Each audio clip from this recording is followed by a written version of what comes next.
Du mafé au yassa, en passant par le kondré, les plats africains séduisent de plus en plus en dehors des frontières du continent. Même si la gastronomie africaine souffre encore d'idées reçues, de grands chefs mettent en valeur ses saveurs.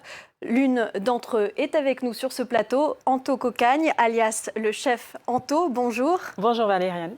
Alors Anto Kokagne, vous êtes chef à domicile, auteur du livre Goût d'Afrique, recettes et rencontres, également cofondatrice du festival We Eat Africa. D'où vous vient votre passion pour les cuisines africaines ? Ma passion pour les cuisines africaines vient déjà de ma famille, parce que je suis d'origine gabonaise et j'ai grandi au Gabon et j'ai appris à cuisiner avec ma grand-mère, ma mère et mes tantes. C'est avec elles que j'ai appris à cuisiner et à sublimer nos produits et c'est là que tout a commencé. Et aujourd'hui, vous avez créé une cuisine panafricaine qui allie tradition et modernité ? Exactement. En fait, je m'inspire de nos recettes traditionnelles et aussi de l'expérience que j'ai eue en ayant fait une grande école de cuisine ici à Paris. Donc, j'utilise les produits d'Afrique, que je travaille avec des techniques que j'ai apprises à l'école de cuisine. Les cuisines africaines ne sont pas forcément reconnues en tant que gastronomie, avec toutes les lettres de noblesse que cela implique aujourd'hui. Est-ce qu'il y a une ignorance du monde professionnel de la part des autres chefs vis-à-vis des plats africains ? Alors, il y a surtout une ignorance concernant les cuisines d'Afrique subsaharienne, parce que toutes les cuisines du Maghreb sont beaucoup plus connues. On le voit par rapport aux livres, par rapport même aux événements auxquels des grands chefs français prennent part. Mais c'est surtout en Afrique du Nord. Mais tout ce qui est Afrique subsaharienne, c'est très méconnu. Et donc, moi, j'avais envie justement de pouvoir valoriser nos produits et de dire que nous aussi, nous n'avons pas à rougir de nos produits et nous pouvons faire aussi une belle gastronomie. Et vous cherchez aussi à combattre les idées reçues qui persistent concernant la cuisine africaine, par exemple que c'est une cuisine grasse ? Exactement, il y a tellement de préjugés. Enfin, j'ai des clients, quand ils m'appellent, tout de suite, ils me disent on ne veut pas trop pimenter. Et je leur dis mais tout le monde ne mange pas le piment. Beaucoup disent oui, mais on ne veut pas que ce soit trop gras. Je leur réponds, vous savez, le foie gras, la mayonnaise, ça ne vient pas d'Afrique et pourtant, ça ne dérange personne d'en consommer. Et donc, c'est pour montrer que nous aussi, nous pouvons faire une cuisine qui s'adapte à tous les régimes alimentaires, que ce soit sans gluten, que ce soit végétarien ou vegan et aussi pauvre en matières grasses.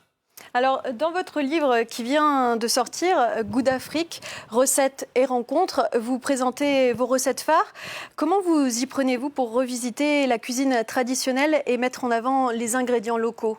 Moi, en tant qu'auteur, en écrivant les recettes, je suis partie sur des recettes que la plupart des gens connaissaient, mais aussi sur des recettes que les gens ne connaissent pas, ou connaissent d'une certaine manière, de pouvoir les retravailler de manière différente. Et donc, le but, c'était vraiment de pouvoir décomplexer cette cuisine qui paraît, pour certains, tellement compliquée, alors que ce n'est pas vrai. Et vous nous avez d'ailleurs apporté quelques-unes de vos créations. Vous pouvez nous les présenter ? Oui, bien sûr. Alors, comme entrée, on a un velouté de taro. Velouté de taro que ma grand-mère aimait faire beaucoup et qui est servi avec une émulsion à la noix de coco. En plat, c'est une recette signature qui est le mafé revisité. En fait, c'est une pintade en croûte de cacahuète qui est servie avec des légumes glacés et un jus de pintade à la cacahuète. Et en dessert, c'était, alors même si nos cuisines subsahariennes n'ont pas les desserts tels qu'on les connaît en France dans leur culture, c'était pour montrer qu'en fait, avec nos produits, on pouvait aussi créer des desserts. Donc là, on a des cupcakes à la farine de sorgho avec une chantilly au bissap. Donc vous mettez en avant des ingrédients locaux. D'ailleurs, dans votre livre, vous donnez la liste des ingrédients, des immanquables à avoir dans son placard pour cuisiner africain. Quels sont-ils ? Alors, ce qu'il faut, la base de ce qu'il faut avoir, c'est déjà la pâte de condiment. Parce que nous, on ne fait pas que sel, poivre, comme dans pas mal de cuisines. Et d'ailleurs, c'est comme ça que j'ai appris à l'école de cuisine. Quand on assaisonne, c'est sel, poivre.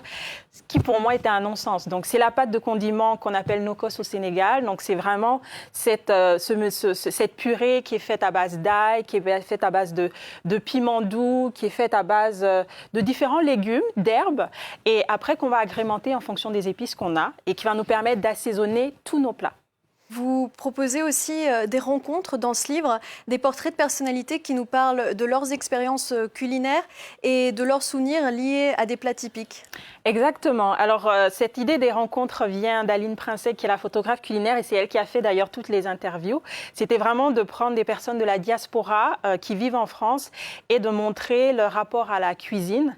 Et la plupart, ce sont des artistes, plus connus ou moins connus, et beaucoup puiser en fait dans leurs souvenirs d'enfance pour montrer en fait que la cuisine en fait nous transporte alors qu'on est ici, nous ramène au pays d'origine, nous ramène à des souvenirs d'enfance, nous ramène à des moments particuliers qu'on a pu vivre. Merci Anto Cocagne d'avoir été avec nous et de nous avoir fait découvrir ces saveurs qui mettent l'eau à la bouche. Merci.